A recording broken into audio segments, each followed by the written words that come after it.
Welcome back to the grim darkness of the 41st millennium. I'm Inquisitor Temperance Price, keeper of the Inquisition's Black Library, and this is the third volume in a report on the Valentyne Heresy, an actual play podcast set in the Genesis adaptation of Warhammer 40,000's Dark Heresy RPG. This report features Game Master Tom McGee and players Ryan LaPlante as Inquisitor Lucius Valentine, Tyler Hewitt as Attikus Viz, Laura Hamstra as Eli Sharp, and Della Borovic as Morgan Rawls. My report shows that the Inquisitorial band are struggling at the Cloud Palace. Valentine took control of the defenses, Attikus survived his first confrontation with Greybridge's elite, and Morgan and Eli couldn't find a way inside. But now that their comms have been jammed, can our heroes survive this mission? Find out next in this episode of the Valentyne Heresy.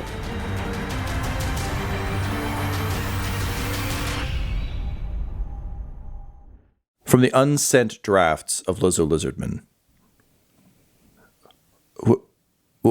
Where am I? Where signal? Where? Oh, fuck. Valentine, you are in the command room of the Cloud Palace, having done some space coke, having got a bomb all up in your neck, and having talked King Frederick into leaving, which admittedly was a very complex skill challenge that you managed to pass, so we don't have to deal with the ramifications of what him hanging out here would be. That would be bad. So you've secured the command room only to find on the heels of a despair you rolled that Eugene is being jammed by something. That said, you are still in a room full of people looking to you for direction. What do you do? That's great. Step one, Valentine goes to the armory and he's getting out his bolt pistol. He's getting out his power sword. If there is a jacket or a cap of some kind, that's what he wants, baby. Okay. You can't have yours because yours are downstairs at the front door. Ah. Valentine would immediately flag down a runner, just a low-level flunky, and send them downstairs before he even spoke to the room to just be like, I need you to collect bolt pistol and a power sword. They've been kept downstairs. They're related to my lord. I need them here immediately. And just slight break in composure. Do you mean to execute us, my lord? Not immediately, and not in this case. My hope is to avoid that altogether. However, I will do what must be done to protect this palace and all of our lives. Of course, sir. Right away. And the runner just books it for one of the grav tubes. Great. Valentine knows real weapons are on the way, and they're the only thing he would trust to go up against Forrest Pollard, or honestly, the assault troops upstairs. Anything else is almost sarcastic and thus not worth carrying. That's a problem he can deal with when he can deal with it. He is here in this room. He has been given authority. He looks out to everyone and says, I'm going to be making a number of snap decisions, some of them rapid, and then I will address all of you. But at the same time, I want to make sure I understand who is positioned in this room and where. You are comms, weather control. You're in charge of, I assume, shipping delivery / flights. Are you the Auspex station, essentially? Yes, sir. We make sure that everything coming in is regulated. Excellent. And who is my military attaché? Someone who could speak to all of the guards. A guard steps forward from the wall and salutes you kind of brusquely in the fashion of Greybridge. Excellent. It's time to move quickly. Comms. And he just circles over to them and says, I need you to get a message down to our forces. I require the roguish tradester, the ship. It is under an interdiction currently, but I need you to lift those shields and bring it up here. If we are going to get our king off of this palace in an emergency, I cannot risk another craft that has been suborned in some way. It's the only one that I have absolute faith in. Make that happen. Then he circles over to the next person down. The moment that is complete, I need our shields up, I need our weapons trained across the skies, and I need blanket comms out over the entire planet. We are locking down the air. Anything that takes off other than the roguish tradester will be shot down immediately. There is no exceptions, and send special word to Forrest Pollard that should he go into the air, even he will be shot down. Enable this. And just nods. There's no debate here. This is just, they're taking orders. Over to the next comm person.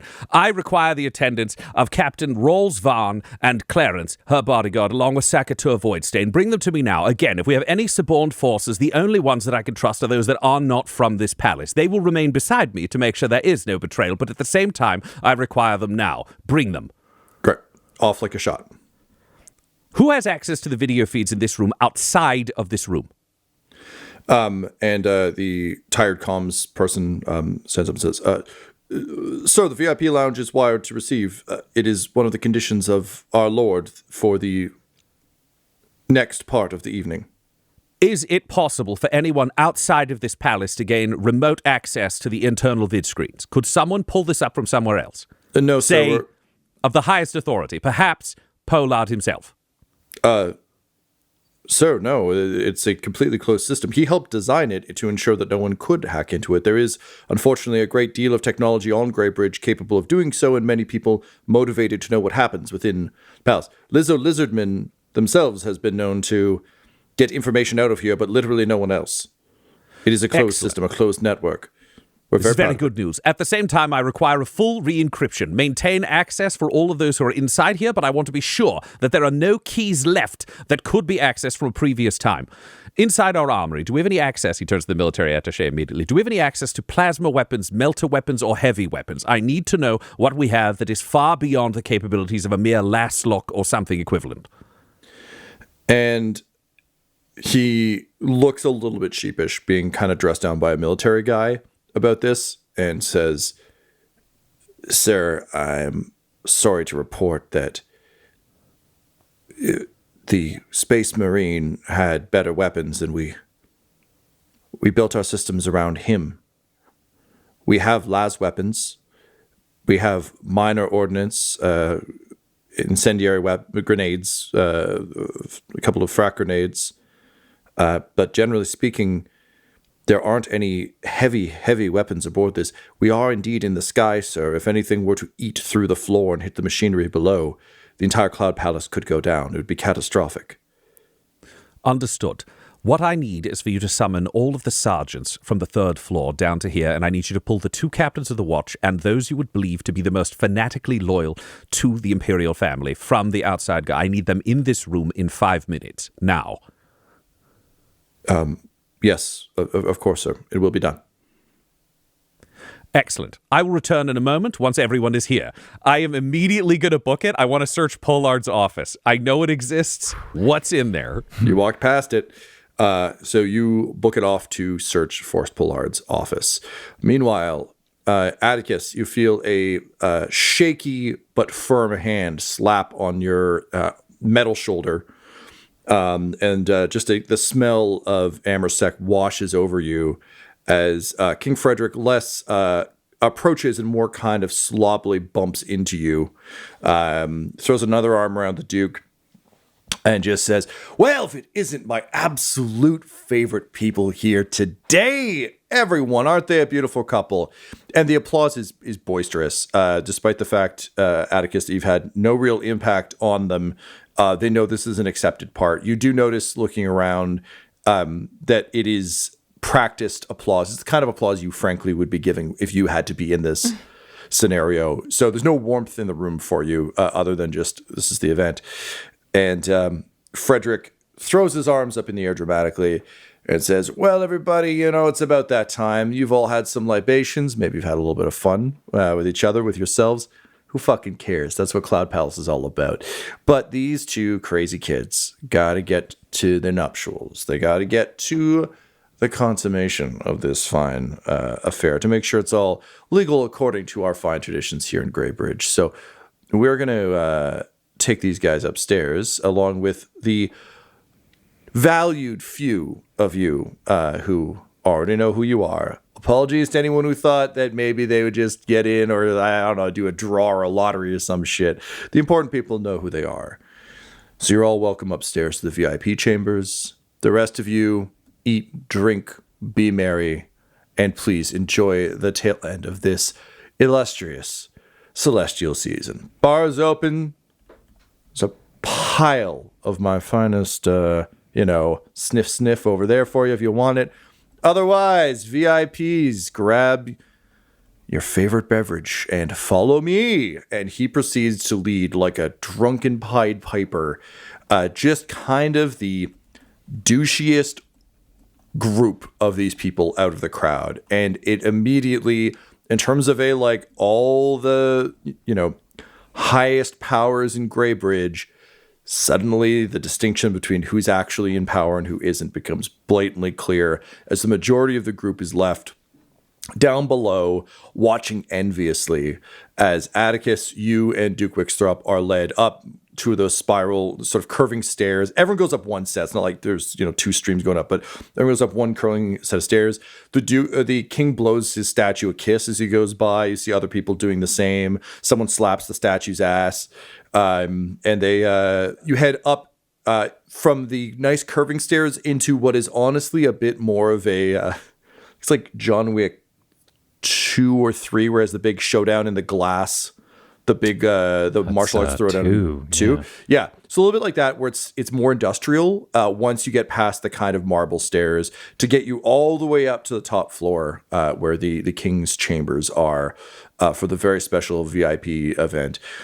Duke Wickstrop leans over to you, linking his arm with yours and kind of patting you on the shoulder and saying, there's just one more of these, darling, and then we'll have some time to ourselves, which, despite the unfortunate and somewhat public circumstances of this whole event, I am rather looking forward to. And after that, we can start to make Greybridge something to be proud of. You and I, just as we spoke of. I'm sorry about all of this. This is the last, hopefully, of this we'll need to do, but it is necessary. The powers that be on this planet are necessary to appease, even though they are somewhat distasteful. I hope you understand. I do. And your words are a comfort to me, Wickstrop. Can you roll a deception check? Yeah. Deception. I'm going to say this one's only a difficulty 2 because he wants to believe. Okay. I'm going to give you a boost for saying exactly what he would want to hear. Okay. And I think that's probably it. I'm not going to spike this one too hard because you've got a willing participant in your lies. Well, it's in my favor, but let's see if I biff it. Kind of. Another weird wash for Attikus. Only one advantage comes out. Interesting. Okay. So he smiles kind of sadly at that, but he's having a hard time reading you. You realize, not unlike the contestants in The Bachelor, your romance has been a bit of a whirlwind in highly elevated circumstances. You've only ever been able to meet with small sort of fleeting moments here and there. Having to kind of exist and communicate for an extended period of time in a non-high romance scenario is a weird thing. So, Attikus, you can tell he doesn't quite understand whether you mean it or not, but because it's a wash, he's also not clear whether it's a lie. Yeah, I think it's also like for Atticus's part of like a wash performance, like no succeed, no fail. Like I think he's probably saying the right things, but like he's not even looking at Duke Wickstrop. He's just he's looking around, he's observing, he's on the lookout for Xenos, he's on the lookout for anything mission critical. Right. But and I'm sure the Duke clocks that. He's trying to make a connection with his husband, and he's just looking around and saying nice things. Ugh. Yeah. Oh, I tell you, honeymoon period is not even here yet, and it's already over. So with that, the two of you make your way up into a small hallway that opens into a dining lounge, or sort of not a dining lounge, but a lounge, a large, well-appointed lounge. This is clearly the king's private quarters, his private floor. Duke Wickstrop kind of points to the left as you come up. And you can see there is almost like a turret. Turret's probably the wrong term, but there's a small room off of this dining lounge with a very classy door in front of it, heavy wood, and there's a small plaque next to it similar to what Valentine has seen downstairs for the king and for Force Bullard's office that is engraved with Wickstrop's name. And he says, my chambers, which I guess are also now your chambers. So we'll have your name added as soon as all of this pomp and circumstance is over. Regretfully, we are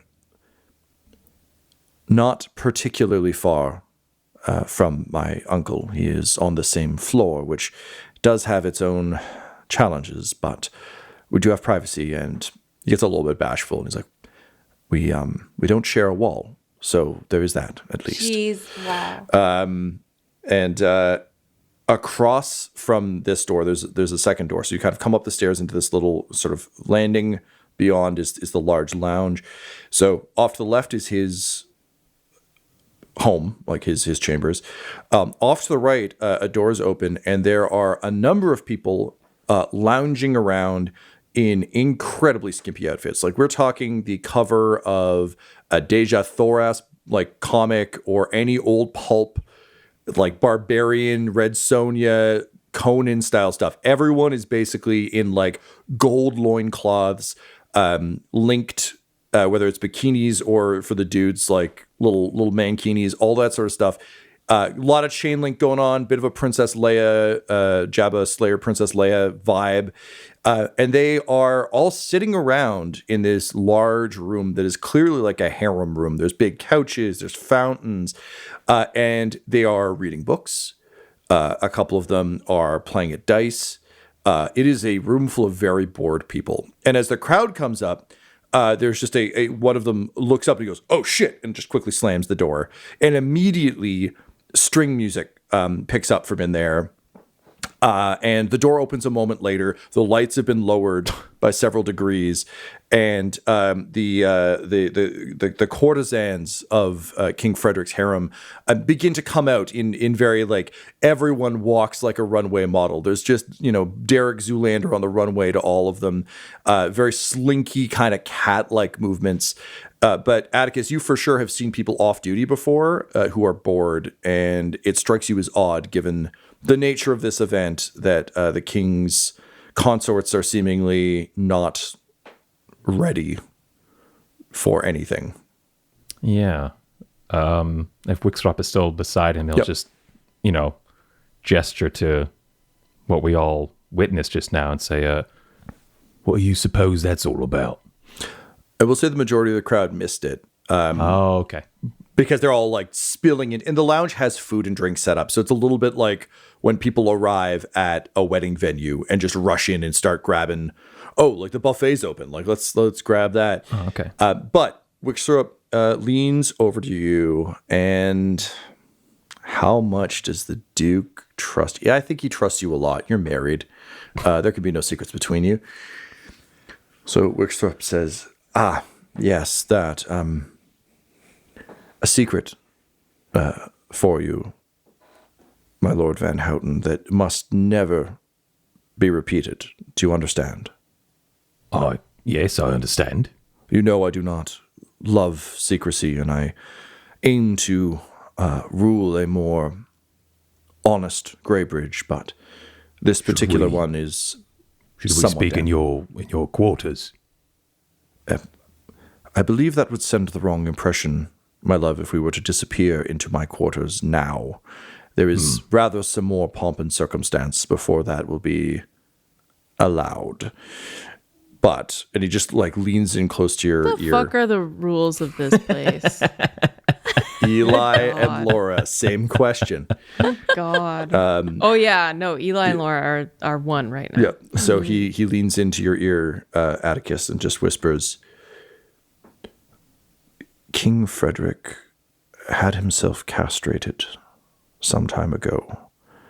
He keeps up the appearance of being a very lascivious man, as was his reputation, but for some reason, years ago, he had that.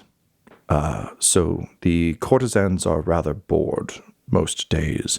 It would seem that they got a little too comfortable before this. So, and he gestures broadly to them and says, you will notice the pageantry afoot, but it is merely smoke and mirrors. King Frederick has not had any sexual intercourse in years.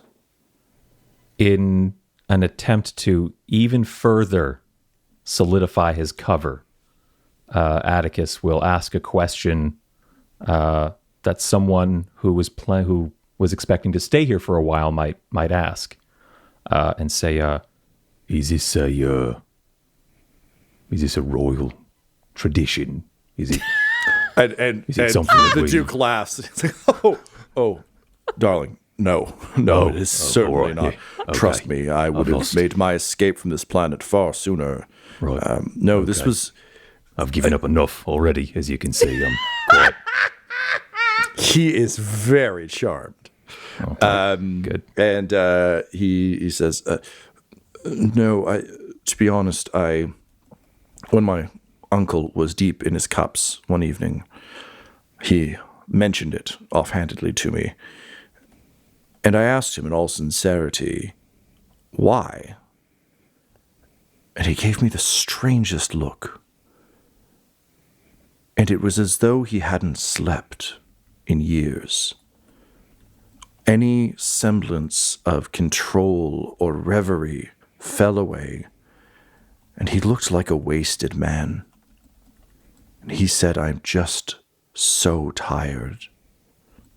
I just can't do this anymore.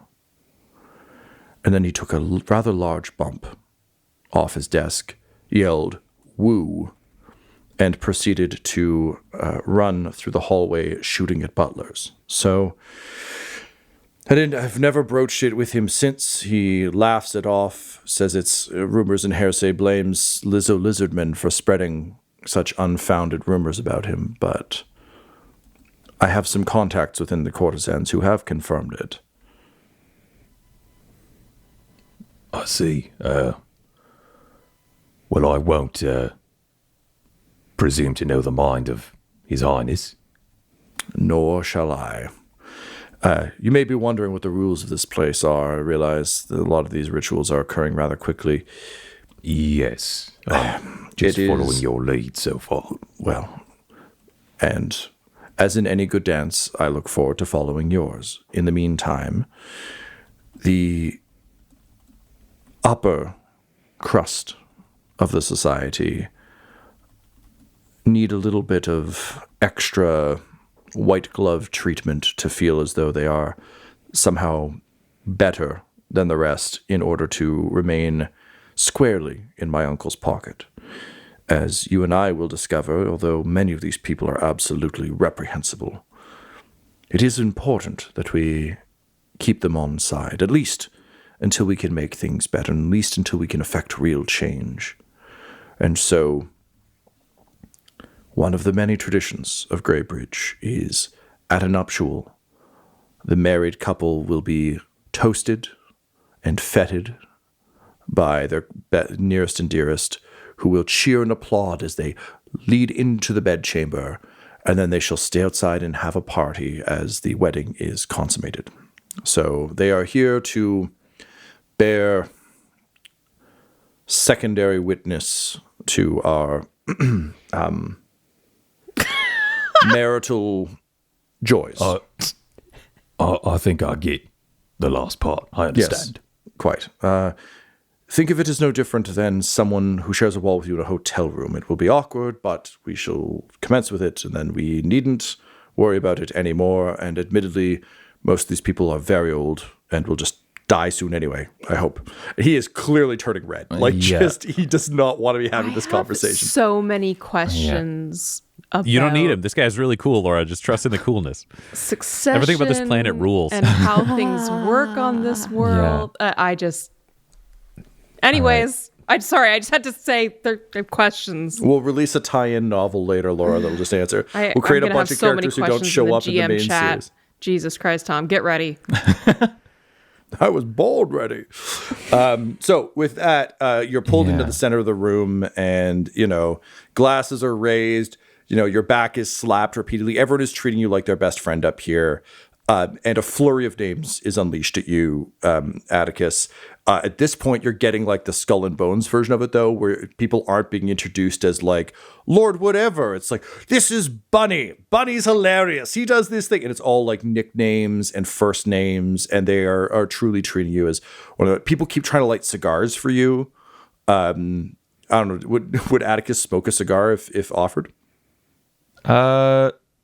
No, I don't think so. I think under other circumstances, sure, yeah, maybe, but just not from these Yeah, like if people. Marnie gave you one, you'd have like the predator, Yeah. If like you're, yeah, strong like- arm smoke. But here, yeah, in a foxhole, maybe, but yeah, not here in the VIP room of some flying Right. palace. No. So it's just tremendously awkward as people just keep like handing you cigars as though you not having one is an accident. It's that thing at weddings where if like the people getting married don't have a drink in their hand, people are just like, this is for you. It's Yeah. just like that level of just these things getting stuffed into your hand constantly. I think he's just continuously misinterpreting the gesture of like, they keep handing me cigars. This must be a royal wedding thing. All right. He just got pockets full of cigars just there. He's just got so many cigars now. Incredible. Wickstrop has one lit so that people won't hand it to him, but it's very clear that he has spoke to none of it.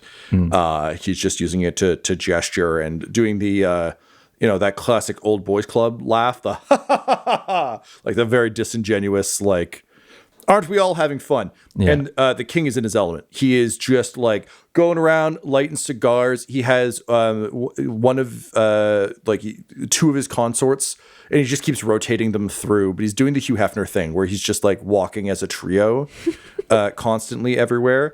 But now that you know to look for it, Attikus, you can see like, yes, there's the drugs and the drinking, and he's clearly been partying a lot. But that weariness is something you recognize from the battlefield of just like someone who's just been deployed a little too long underneath the veneer of this nonstop party machine. And so you continue to kind of get swept up in this as the revelers move around you. Meanwhile, outside, Eli, Morgan, you are alone. Yeah. As we've established, you have been cut off. You have a slightly disconnected Toby perched upon Eli. Your comms are fried. However, you can tell that guards around you have active comms. Yeah. Yep. You're tremendously isolated and at somewhat loose ends when there is a commotion. One of the walls on the west side slides open, and people spill out of it, just laughing and gawking as a servitor stumbles out awkwardly, like tottering, spinning slightly in odd directions, and you recognize it as Vernelius Venomblight's servitor. Which seems to like similar to what we're seeing on Eugene. Like one of the eyes is flashing, though the other does remain clear, and it seems wildly disoriented, just spewing a steady stream of extremely aggressive binaric, which you'll recall from our season 2 is incredibly aggressive and loud. So just remember that, or go back and listen to it, and you'll know what's up. And or have just lived in the 90s and tried to connect to a modem. So it is moving around, and like the crowd is fucking loving it. Servitors are such a common sight in the Imperium, similar to servo skulls, that one of them doing something other than just being background noise is odd. And in this case, cause for surprise and delight. People are like throwing little like finger foods at it. And Vernelius Venomblight is following just aghast. Just, he's had his reputation dragged through the mud a few times now. The whole Birano thing really fucked him up. And now his servitor is just like causing a ruckus. And it's just like, it's a mix of I need to stop this and I need to disappear as it stumbles out. However, as it does this, it twists and begins to toddle towards you, Morgan and Eli. What do you do? Oh, man. Well, this commotion was getting in the way. Morgan was trying to figure out what to be doing in general, because with Toby out of commission, that got rid of her first way that she was going to get out of this place. And then also it's like, we know that servitor is probably Lizardman. But does that get us closer to our goal of interacting with this person or not? And I think Morgan will take a moment and look Eli in the eyes questioningly. Tom, who emerged first, Lizzo Lizardman or people? I mean, the servitor or people. Whoa, yeah. Who can say? people came out first, but they were backpedaling. So if you imagine it as a runaway robot, it was you got it? Just says to Morgan, it's like, I think the people are going to follow this thing wherever it goes. Why don't we, I don't know, just encourage it to be weird and fucked up. People seem to be engaged by it. If we can get it back in, I don't know, get it to do something ridiculous, get it back in, maybe we can just follow them in. You're right. I think this could be a security hazard that we might need to step into. Yeah, exactly. So let's deal with it. All right, so Morgan, with gun in tow, we're gonna walk over to all of that. What seems to be the commotion over here?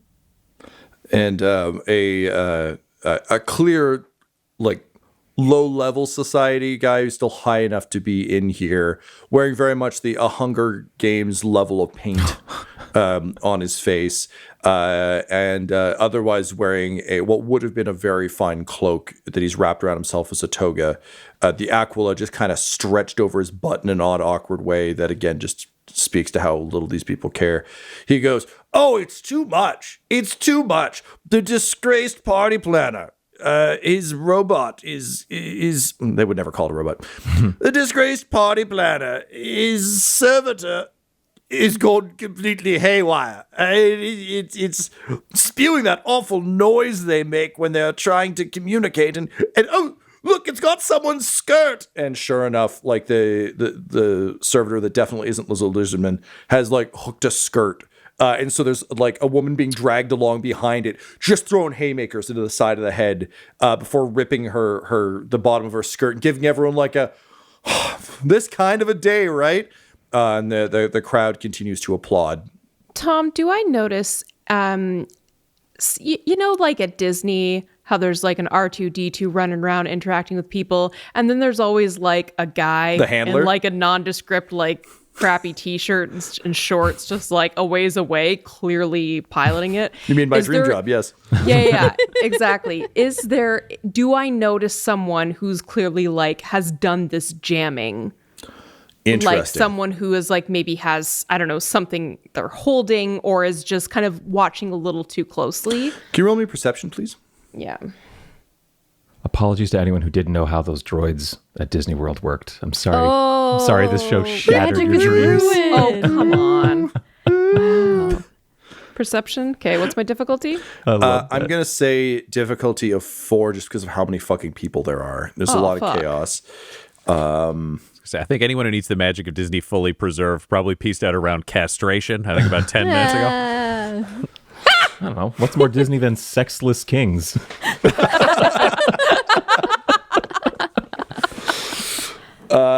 Pure marriages. Yeah. 4 purple. I'm going to spend a story point to make one of them red, which brings us to 3 and 2 in your favor. Jesus fucking Christ. I'll give you a bonus for looking for someone who would theoretically be distracted. So if there is one of these R2-D2 handlers, they're focused on R2-D2, or, you know, hexing a Quidditch game. Like there's a focus there that isn't paying attention to everything else. So you get a boost for that. I'll say you get a boost for Morgan/Toby. You can't communicate to them what you're looking for, but the fact that you've got someone watching your back means you can solely focus on this. Yeah. How many people are there, Tom? Just like it's a crowd of maybe, like, unfortunately it's a growing crowd. It's like a lot of the, because the problem is the main event has moved upstairs. So now, but are we talking like 5 people? We're not talking like 5 5 people. No, like we're talking 30? like like 20, 30. Okay. And growing because the mob of the crowd is kind of following. And I don't know if it would matter to Laura's role, but I think as Eli is taking the time looking at this crowd, like Morgan would be interacting with them. And Morgan would like to, as this crowd and all these people are moving around and people are pawing at the servitor, she would just be like, "You all need to calm down, slow down. It is dangerous to all of these people. There's already been a shrubbery incident, and she would like to trip the man into other people and like start these people falling into each other. Okay, so I'm going to have you do your roll first, and then we'll do Eli's roll. 'Cause if you succeed, I'm going to drop Eli's difficulty quite considerably. Someone being dragged by their Yes. skirt, people tripping now. Yeah, It's like So get yourself first at a game party. of aristocrat bowling. exactly. Everybody Yeah, falls it's into going to the be, pool. it's the 40K equivalent of Blood Bowl. Yeah, and I would like to, trip an ankle, and I'm hoping people will fall more towards the crowd, towards each other, not onto the servitor. So like, Okay, well, this feels to me like some proper skullduggery, is what this feels like. So let's go ahead with skullduggery. I'm going to say difficulty 2. I will burn a story point to make it slightly harder for you. okay, Just because it's trying to trip drunk people can be easier or could be much harder. yeah, true. In the classic, the drunk person is the only one walking a straight line in an earthquake kind of situation. So let's go with 1 red, 1 purple, Okay, boost for crowd volume, setback for accuracy because you don't want to dump them onto the servitor. exactly. Yeah, And I will give you an additional boost for dropping the shrubbery incident because that will have got around, so people will acknowledge that. and I figured if the guards take notice of a shrubbery incident, maybe they'll take notice of this insanity. You know? Oh, most assuredly. Great. Okay, so we're still at 3 and 2 because we haven't done Laura's roll yet, but ultimately we'll be at 4 and 1 for you going into whatever happens after I'm that. gonna this is gonna play out how it plays out. This is my play. We're gonna see how these people shake out here. 1 success and 1, 2, 3, 4, 5, 6, 7 advantages. Fuck. Yikes. Would you like to spend those in any interesting way, or just want to bump the dice forward? I'd say I would like whoever is holding on to the servitor to drop the servitor. Drop the they are holding, please. Okay. Cool. Well I'm spent. gonna see how many that is. Dropping something, I think, is 3. Yeah. I have my chart. Oh, advantages. Yeah, I think it's 3. Force the target to drop 3. So then we have 4. So we have 2 boost going to Eli. Great. Okay, so Eli, with this now, I'm going to drop your difficulty to 2. So 1 red, 1 purple, because now you're no longer just standing there observing a massive crowd of people. You're doing that classic, like, if anyone's up to no good and everyone panics, like the person who was ready stands out. So you've got that going for you. So 1 red, 1 purple. I'm going to say you got your 2 boost for Morgan friendship. Set back again for crowd size. I get set back? Okay. Yeah, I'm going to keep that one. And I will give you a boost for... I had 2 boosts, so I'm getting 2 additional boosts from Morgan? Yes. Okay. And I'll give you 1 additional one for the servitor being dropped. I think that's an important piece to this. It causes more havoc, which in turn gives you a better look at the stuff. Well, I'm going to spend a story point. Okay. So back to 3 and 2. Alrighty, go for it. Okay, so no successes, but 7 advantages. Love 7 advantages. Love to have 7 Fucking advantages. blank yellow dice, man. Hate that. Okay. I hate them so much. How would you like to spend your advantage? Oh boy. Oh boy.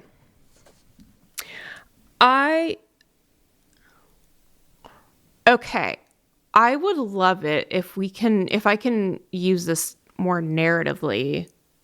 I'll just pitch it. That even though I don't see like spot someone, who seems like suspicious, I've had a close look at each person. I've been able to kind of observe the general like pattern of the people. And I would love to be able to like identify the people who are maybe a little inebriated or who wouldn't be paying attention to like, someone with like an an arm on their shoulder, being like, "Let me come in, with you." Like Sure. just who would be kind of like an easy mark to kind of be more amenable to escorting someone in who shouldn't be there. You're just leveraging your bar that makes knowledge. sense. Yeah, 100%. Yeah. I mean, Eli, you were this guy for a long time. Yeah. You've been carried into plenty of bars by people, so you know the type. And honestly, it's most of the crowd. To be honest, it's like most of them would. There's probably we said 30, so I'd say 10 are super blotto enough that would be an easy sell. The rest are also inebriated. They're just, some of them are very high and are like giddy, or are like the Great Gatsby champagne, like, I took the giggle juice. Like, they're just like having a great time. But there are definitely a few who, particularly now that, the groom and groom have left, it's like, okay, well, fuck it. Now we just get drunk. So, if you wanted to sling an arm around someone, you absolutely could. And unlike the other side, there aren't guards on either side of this door because it was being used properly up till now. Right. So if you were looking to slip in, your odds are better through this. Morgan. Hey. Amongst the cacophony of the madness. I'm like, all right. It's like fuck, our microbeats don't work. Fuck. Yes, everyone is walking this way. Eli will sidle up to Morgan. Just be like, all right, Rawls, let's get all these fine folk back in. Let's get everyone inside. This is dangerous out here. It's weird. I don't trust this servitor. Let's get in. Yeah. This is Eli trying so hard to be That's like, great. Good plan. Everyone, please help each other up.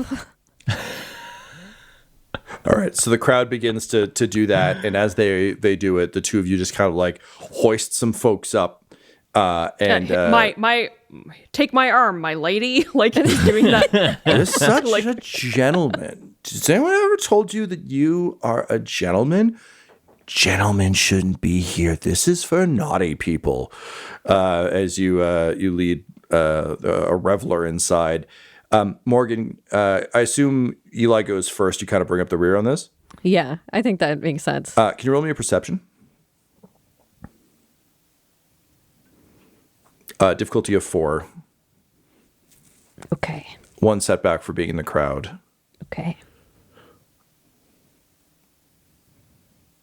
I'll give you a boost for general paranoia. Okay. That's what we got. I'm going to roll it.